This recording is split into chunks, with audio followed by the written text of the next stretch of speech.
This action-packed episode is brought to you by the Bacon Smokehouse Burger. It's the newest flavor of the signature crafted recipes by McDonald's.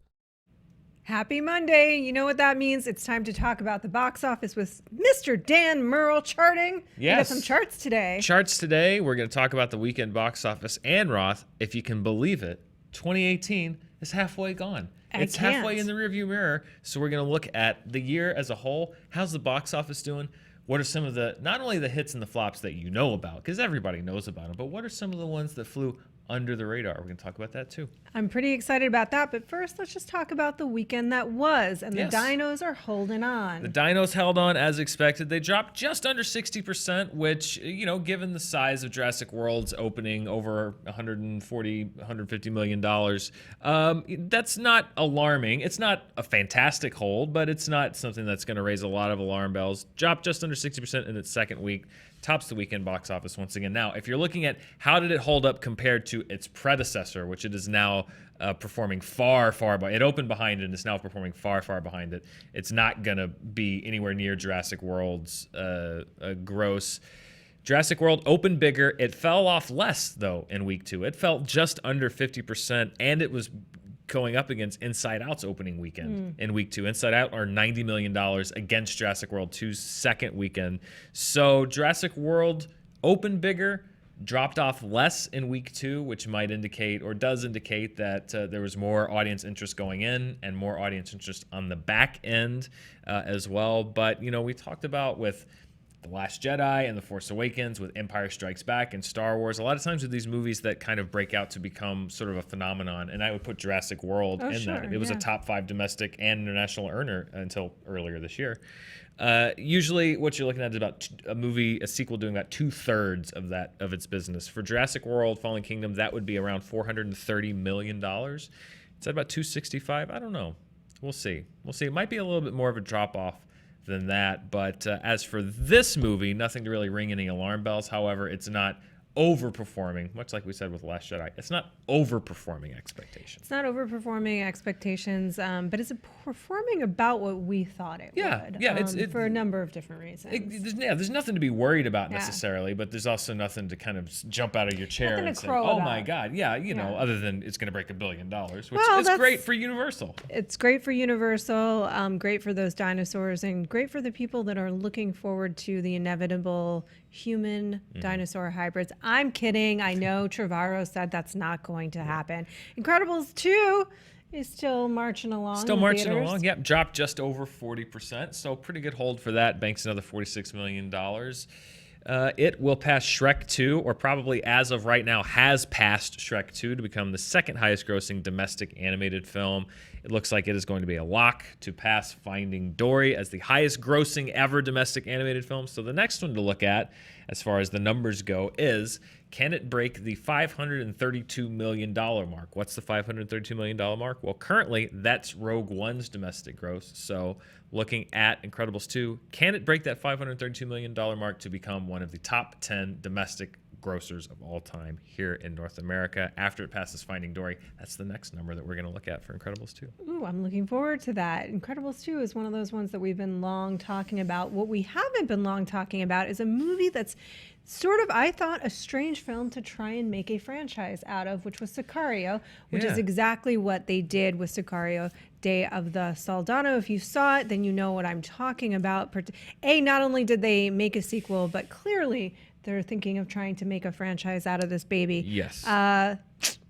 Opened in third place. Actually, both new entries in the top 5, Uncle Drew and Sicario, overperformed based on expectation going into the weekend. It's an indication of what we'll talk about in a second, which has so far been an exceptionally strong summer box office.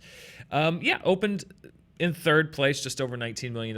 It outperformed the wide expansion of the original Sicario. The original Sicario had a much different release strategy. It opened small and very limited release and then expanded wide. Day of the Soldado did better in its first weekend wide release than Sicario did. Got a B cinema score, which there's a whole other video that I talk about the cinema score and how that's usually very much indicative of how it will perform going forward. Going by that cinema score, it's probably going to finish around the original's $46 million domestic gross. higher, lower, I don't know. They came out in different times of the year. It just depends on how well it holds on. But not a bad opening, and we'll see how it holds on. But I agree, it's not your typical summer movie. Not and your it's typical summer movie. It's a strange franchise. It's a very, I mean, again, it's not that it did poor business. It's really, for me, more of a question of the strategy going into the filmmaking itself. And yeah, it's a movie that's going up. I guess it's sort of summer counter programming. You have a lot of light summer fare out, and then you have this film as well. We'll see where it goes from here. And the second time this summer we've seen, well, if you include Infinity War, that we've seen Josh Brolin and Benicio del Toro share the screen. Yes, that is absolutely the case, and it's the third time we've seen Josh Brolin be very murdery. This summer, this this year, just this year. Just this year. He likes murder this year. Summer Brolin. Summer Brolin, Ocean's 8, Yeah. which is sort of a more traditional fun summer film. It hangs on. Yeah, 27% drop off, which is that's a great hold even in its later weeks. That means this is, if you look at Ocean's 8, it's $115 million. It's still performing well. But if you look at the top 5, Deadpool 2 is gone, which means this is the first weekend since April 20th of this year where the top 5 did not contain a live action superhero film, although The Incredibles are representing the genre in the top 5. But the first weekend since April where the top 5 did not contain a live action superhero film, that streak will be broken this week when Ant-Man and the Wasp opens, probably at number 1. So enjoy this week of no live action superhero films because they're going to be right back in the top 5. They're going to be buzzing right back in. Yeah. Yeah. I'm sorry. And that was beneath both of us. I liked it. No, I don't beat yourself up over that. And also I want to mention at number 4, Uncle Drew, which overperformed a little bit. That's a movie that I saw this weekend and actually enjoyed. I don't think the trailers did it justice. I heard that. It's funny. It's silly. Yeah. It's very silly. It's a bunch of NBA players in old man makeup. It's very silly, but it's actually got some heart. I laughed. It's a sports movie. I like sports movies. I like watching them at least. And I'll have to check it out because you know what? I do not watch sports, but I love sports movies. That is a weird thing about me. I just love the structure of a sports movie. I spent this weekend watching Killing Eve, all of Glow, and The Conversation, which we will talk about later. So it was a weird mix of things for me this weekend. All right.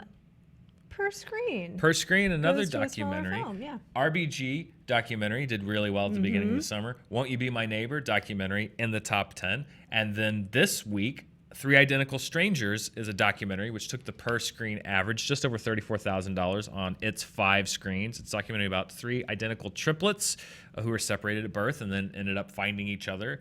It debuted at Sundance earlier this year. It will continue to roll out slowly, and I have not had a chance to see this yet. It is playing in LA. I have not had a chance to see it yet, but I've heard great things about it, that it's just a really astonishing story. So I'm really looking forward to checking that out. But documentary is another genre that's doing, it seems like all genres are doing pretty well this summer, and documentary not included or excluded. It's exciting because we worry a lot around these parts about the theatrical experience in general and what's going on with it, and we do a good deal of talking about that and your movie passes of the world and things like that.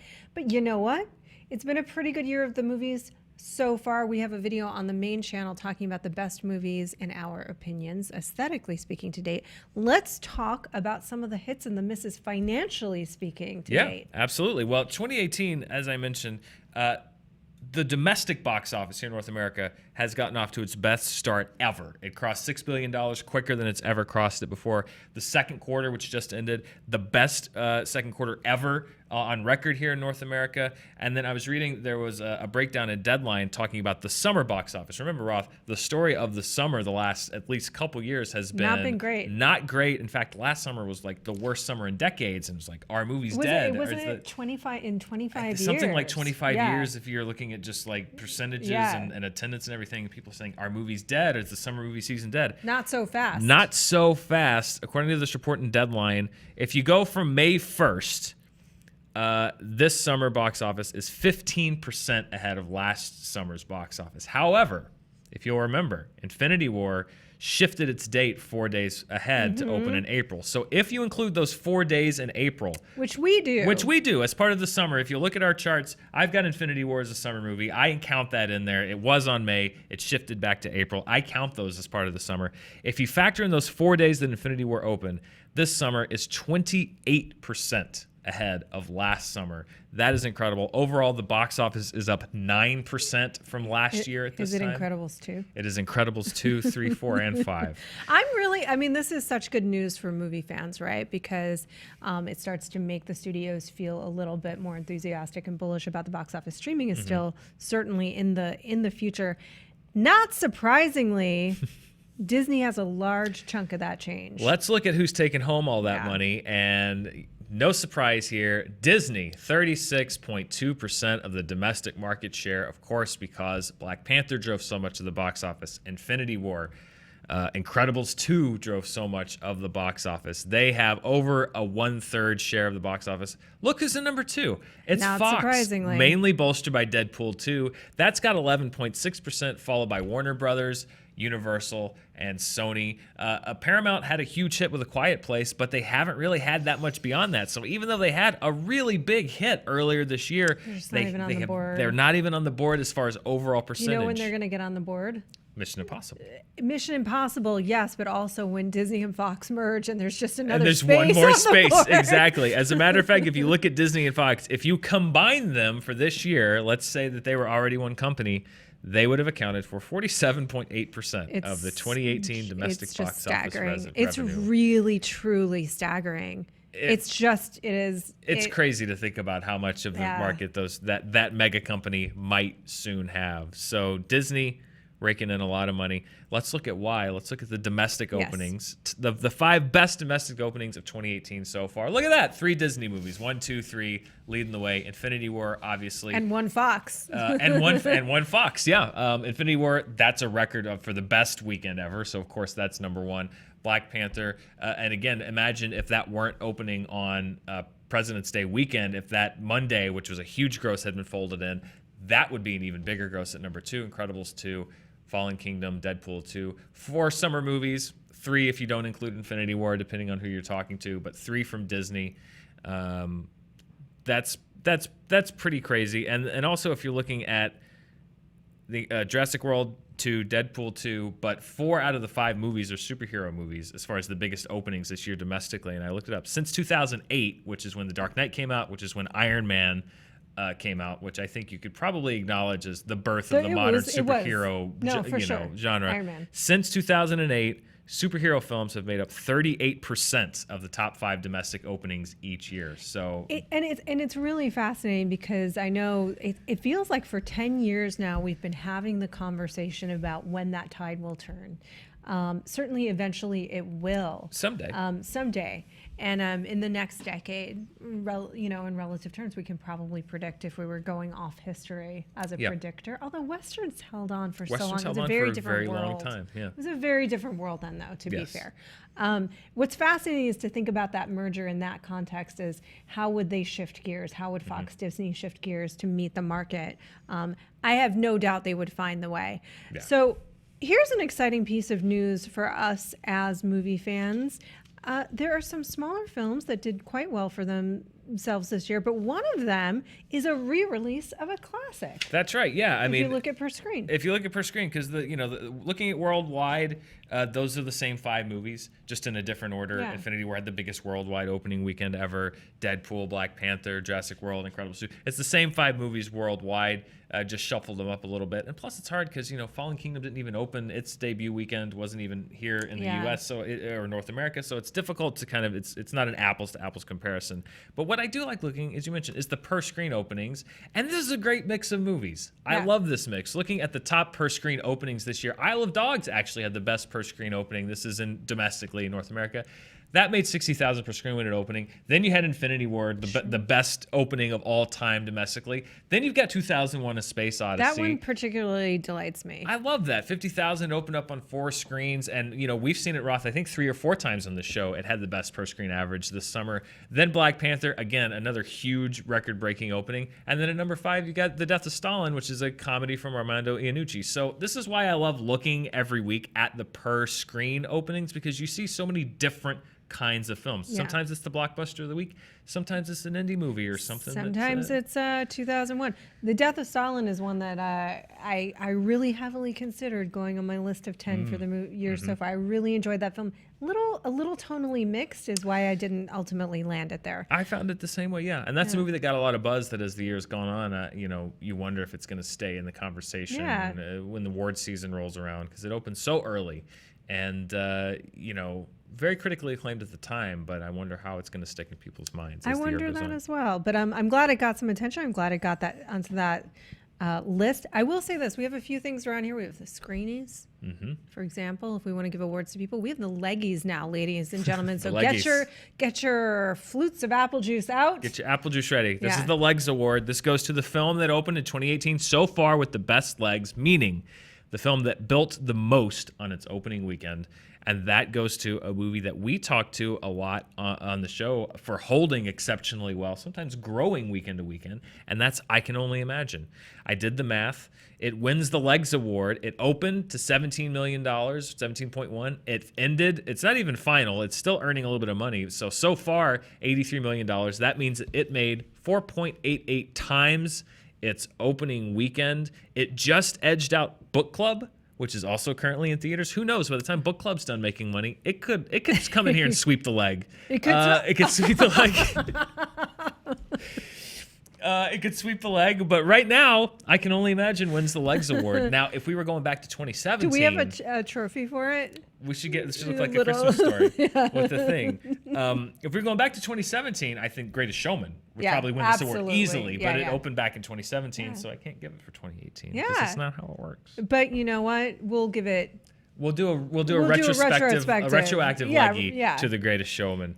So I Can Only Imagine not only opening well, but held on so well across the Easter season, which is very strategic for that movie, and it did really, really well. Well, congratulations to I Can Only Imagine. I can only imagine that you guys know about the biggest hits of the year. Yes. Black Panther and Infinity War, but do you know the films that came in and made a ton of money for their studios because they didn't cost a ton and they held on and they made money over time? Let's talk about those. These are my sneaky hits. Now, these aren't based on math. These are judgment calls. This is me just looking at a bunch of things. So I am deeming these the sneakiest hits of the year. The first one is on the domestic front.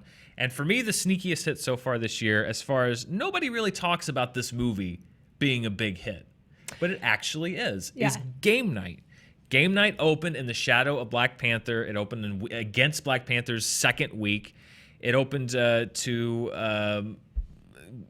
think I have to look up the number, but it wasn't an exceptional number. Had a $37 million budget. Its domestic gross was almost double that. Worldwide, it's almost triple its budget. And then the other thing I was looking at is since it's come out for rental and for digital download and stuff, it has been in the top 5 on the rental charts, on the digital charts. And this is a movie that I think when you're talking about a hit, you have to look at it kind of in total, not just the opening weekend. How much did it do? What was its staying power? What is its aftermarket? And this is a movie, particularly looking at the charts, that aftermarket has been doing a lot of business. And it makes sense because Game Night is the kind of movie that enough people probably saw that said, like me, it's just like, Game Night, it's really funny. You should check it out. Exactly. And then people wait and it comes out on Redbox or you can go on iTunes and download it, for $4.99 and watch it. It's super rewatchable too. So this is one, I think I was traveling when they were doing screenings for Game Night. And then it just was one of those things that life barreled on and I sort of missed it. And it kept bubbling back up. Game Night, it's actually really good. It's surprising, blah, blah, blah. So of course I rented it now that it's available and found it wildly rewatchable. Yeah. So it's a sneaky hit. It's a delight, and it deserves to be the sneakiest hit, one of the sneakiest hits worldwide. The Little Rabbit That Could. Exactly. Again, the Infinity Wars, of course, they're going to be big worldwide hits, and everyone's going to talk about them. But Peter Rabbit, Let's talk That about sweet Peter little rabbit. Rabbit. Opened on a U.S. story. Opened against 50 Shades of Grey to $25 million. Ended up four and a half times that with $115 million domestic. That it was appropriately in the running for the Legs Award. But looking at what it did worldwide, Would again, it be the Hopping Legs Award? the Hopping Legs Award, yes. But looking what it did worldwide, this was a film that did not open simultaneously. It opened throughout the spring, February, March, April, and just bit by bit kind of racked up budgets. It was a big hit in the UK. Of course, that's where Peter Rabbit is. That's the birthplace of Peter Rabbit, the home of Peter Rabbit. $350 million worldwide, 7 times its budget. Yeah. Again, this was a big hit that not a lot of people talk about being a big hit, but Peter Rabbit is one of those. Again, when you look at a movie's performance, that's why it's important to look at the entire performance, and that can sometimes be months long. Yeah, and it's going to be likely reproducing. I'm sure we're going to see another Peter Rabbit. I'll stop with the puns. No, Please that's really, don't. like I love these films that come under the radar and perform that way, because my hope long term is that studios will learn from that and continue to offer all different kinds of films at all different kinds of budgets over time. Unfortunately, now we know when there's something high profile, meaning that there are high expectations for a film, and if it underperforms, we talk about it. We talk about the Pacific Rim Uprisings and the Wrinkle in Times and the Tomb Raiders. Yeah. We don't necessarily talk about, and I know why this film failed, the smaller films. The sneakiest flop of the year so far is a movie called The Hurricane Heist. Yeah. It was directed by Rob Cohen, who did XXX. He did the first Fast and the Furious movie. He did The Mummy 3. It grossed $15 million globally off a budget of $35 million. $35 million, by the way, that's the same budget as It. Yeah. The remake of It that came out. Talk about a smash hit. Talk about a smash hit, exactly. But this was, when I say sneakiest flop, this was a movie that lost a substantial amount of money, but that was so low, it made $6 million. In the U.S. That's it. It lost a substantial amount of money. Do you want to know why? But nobody talks about it. My understanding of the film is that they were not actually heisting a hurricane. They weren't stealing a hurricane. Right.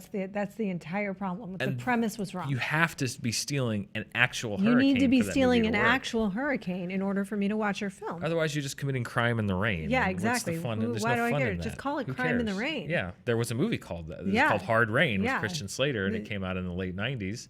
And we didn't need another one. We didn't need that. We didn't need it. Nobody needed that. Yeah. Yeah, this one does not surprise me, I'll confess. Yeah. Does not surprise me. Well, it's not so much that it's not a surprise flop, but again, it's one of those that, you know, the big names suck up all the ink as far as the coverage goes. And a lot of times you don't talk about these movies. And this movie, it opened at like number 9. It was literally gone in like 2 weeks out of theaters.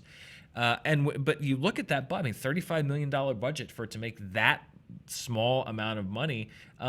It just shows you there are hits and flops of all magnitudes in Hollywood. It's not just the blockbuster movies, and it's not just the micro budget indies. There are these movies in the middle that succeed and fail on their own terms, but they get pushed out on both ends, either by the little small Oscar, kind of contender indies that do $15, $20, $30 million, but soak up a lot of the attention because of the award season, or obviously the big $200 million movies that soak up all the publicity and stuff. There's this whole mid-range thing where there's a lot of money to be made and some money to be lost. Yes. And the thing about that film, and a film at that range, though, that's cool is that, look, that was definitely a flop, but it doesn't hit them as hard as a $250 million flop does. No. Certainly. So I guess there's a good news, bad news situation with the Hurricane Heist. Again, the saddest news is for the rest of us who did not see a movie about stealing a hurricane. Still want to see it.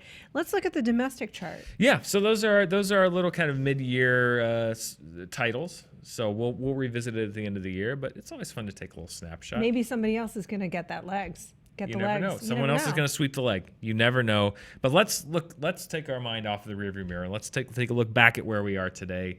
This is the U.S. domestic box office, North American box office as of right now. Jurassic World: Fallen Kingdom jumping in the top 5, bumping out Solo. Ocean's 8 jumps into the top 10, whipping out 50 Shades Freed. Goodbye. Forever.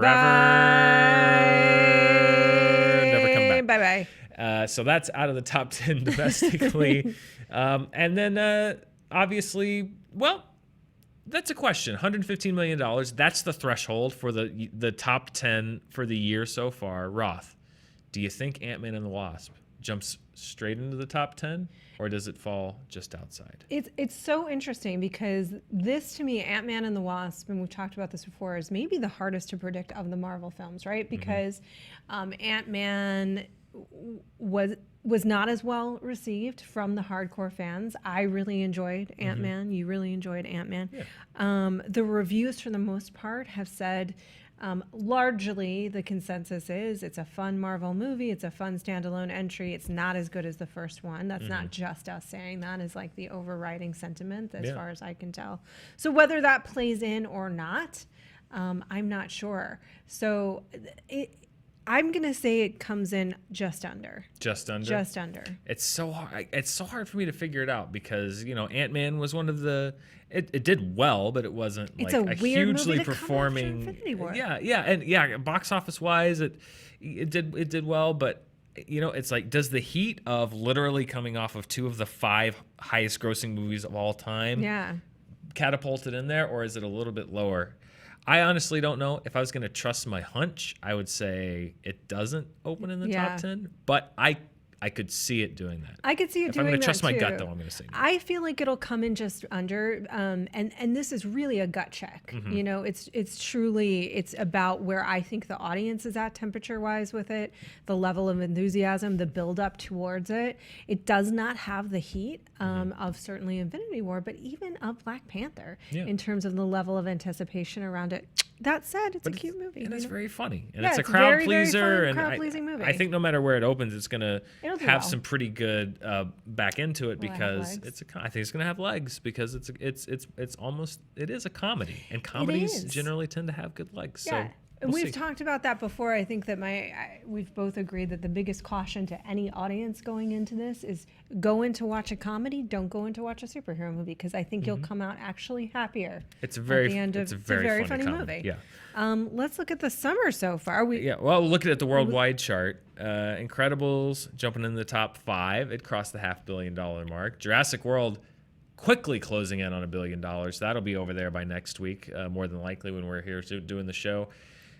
Solo. We talked about how it is so close. Solo is so close. It is like just outside the top 10, like less than $10 million outside the top 10. Do it, Solo. Get rid of that. So, 50 Shades. if Ant-Man and the Wasp makes less than $370 million globally, and it opens in a lot of countries this week, but not all of the countries this week, then it's likely that Solo will have its day in the sun at number 10 next time. But if Ant-Man and the Wasp opens to more Only than to be 370 million, eclipsed. only to immediately be eclipsed by Ant-Man and the Wasp in all likelihood. So next week might be Solo's day to sit on the top 10 for like a week or two before it gets Ant-Man and the Wasp will certainly eventually take Solo's place in that Eventually. spot, right? I think so. But maybe it'll get a bright, shiny moment. Maybe. Oddly enough, and this is totally anecdotal, our producer Billy Patterson went to see Solo with some family friends this weekend, and it was sold out, which I found shocking and wanted to investigate. So there's a mystery for you. There's a mystery. It's I want to say Santa Monica, but I'm not sure. I'm not sure. Because if it's one of those little like small Barcalounger theaters, then I could see that. We'll have to investigate a little bit further. It was in the middle of a much longer conversation. Very curious. Let's take a look at the summer so far. Let's take a look at the summer. Really, the only movement again. Solo jumps up to number 4. Jurassic World jumps up to number 4. Solo gets bumped down to number 5. Ocean's 8 still hanging in there. Part of the $100 million club. There will soon be a 7th member of that club that's going to jump over Book Club. Breaking In is going to drop out probably next week. But hey, Breaking In's been holding in there since Mother's Day. It's doing well, dropping out of the top 10. And next week, I would be shocked if we weren't looking at Ant-Man and the Wasp. I mean, something I think would be very amiss if we were not looking at Ant-Man and the Wasp in the top 10. Because I think if it doesn't open to over 50, then I think we're in something strange has happened. If it doesn't open over 50, I think we will be talking a lot about that strange phenomenon. That I would be shocked. Something weird would have happened in the world. That would be very surprising. And of course, Roth. Do you know what it could have been that had happened in the world? What's that? A megalodon. A megalodon might have eaten the Might negative. have eaten half of the planet. Let's look at the most important chart. Roth, we're under 40 days. You know, we're getting closer and closer, and my anticipation is just building. My former colleague, Drew McQueenie, said the only thing that I need to make the summer okay is for Jason Statham to punch that shark just once. I couldn't agree more. I couldn't agree more. I think we'll know that everything's going to be okay, just in general. I will one-up you there. I think right. what we need is for the Meg to take the opportunity that Rampage so shamefully passed on. Yeah. And grow Jason Statham to the size of the Meg. So that he can fight the water? Meg one-on-one in the water. Mono y Sharko? That's what we need. Statham versus Megalodon? Let's embrace it. Yes. Let's just embrace it. Let's embrace the the ludicrous nature of this entire plot. Let's fully roll into it. Let's please give me the ultimately dumb summer movie that I am so looking forward to 36 days from now when the Meg opens and I sit down with my box of popcorn. Yes. And enjoy myself. Or does Disney buy out the franchise? Okay. And the next sequel is Ant-Man and the Meg. He can already grow. He can grow. Giant man versus shark. Giant man versus giant shark. I'm still into the idea of the Fast and the Furious Meg United universe with Statham suddenly, for no good reason, playing both characters. With him, he and Shaw. Yeah, he and Shaw. He plays. I don't know his character's name in the Meg. Doesn't matter. Who cares? Yeah. It could be Jason Statham. Sure. May as well be. Jason Statham and Shaw. Statham as Jason Statham. And then Shaw. I'm sort of into that crossover, but I like where your head's at with this. We're going to go pitch some Meg sequels. Yeah. That's what we're going to do. You guys enjoy the rest of your day. Let us know what you think of the box office so far this year. Are you surprised by anything? Or there's some hidden gems and mysteries in there that you'd like Dan to unpack moving forward? I'm going to ask you to unpack the mystery of this sold-out solo screening. Maybe it was like Ron Howard was having a party or something. He was. That is my answer. Yes. That is my answer. There you go. It was a Howard family reunion. You guys let us know what you think in the comments below, and we'll see you next week. Today's episode brought to you by the Signature Crafted Recipes by McDonald's.